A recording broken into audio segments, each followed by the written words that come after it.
Everybody knows how popular this Serbian tennis player is. But do you pronounce his name correctly?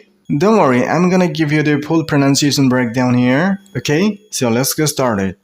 First, while you pronounce his name, you shouldn't sound no. It's a little bit no, no. Okay? And this P sounds a little bit like B. No back, no back. And both D and Z makes a single Z sound, Zoko. And while you pronounce the last syllable, there will be a little bit T sound here. Zoko bits, Zoko bits. A blended T sound is there. Okay? So the full pronunciation is Novak Djokovic. Novak Djokovic. Novak Djokovic.